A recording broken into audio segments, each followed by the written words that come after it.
پھر اچھا ان کے رشتے نبی سے دیکھیں کیا ہیں، سبحان اللہ. پہلے 2 خلفاء نبی کے کیا ہیں؟ سسر ہیں. دوسرے 2 خلفاء کیا ہیں؟ نبی کے داماد ہیں. پہلے 2 خلفاء کیا ہیں؟ نبی کے ابو بکر اور عمر نبی کے کیا ہیں؟ سسر ہیں. عثمان اور علی نبی کے کیا ہیں؟ داماد ہیں. تو نبی صلی اللہ علیہ وسلم فرمایا قیامت کے دن اللہ سارے رشتے ختم کر دیں گے، لیکن میرا رشتہ، میرا نسب اور جن کے ساتھ میرا سسرالی تعلق ہے وہ نسب برقرار رہے گا، وہ تعلق میرے کے ساتھ برقرار رہے گا. کتنی بڑی بات ہے، سبحان اللہ.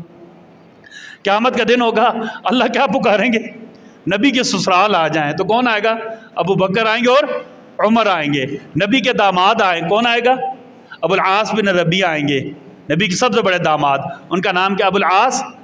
اچھا یہ بنو امیہ میں سے تھی، بھی یاد رکھنا ہے. کس میں سے تھے؟ نبی صلی اللہ علیہ وسلم کی 3 بیٹیاں بنو امیہ میں شادی کی گئی تھی. نبی صلی اللہ علیہ وسلم 3 بیٹی کی ادھر شادی کی گئی نہیں.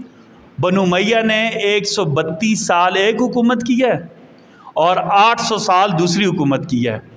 پہلی حکومت کون سی تھی بنو امیہ کی؟ 132 سال کی.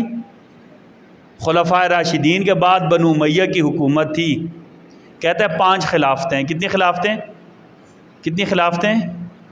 5 خلافتیں ہیں. ٹھیک ہے نہیں؟ یا بعد میں کہتے ہیں 4 خلافتیں. پتہ کون کون سی؟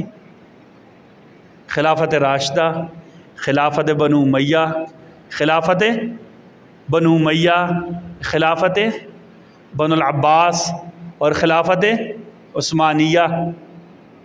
خلافت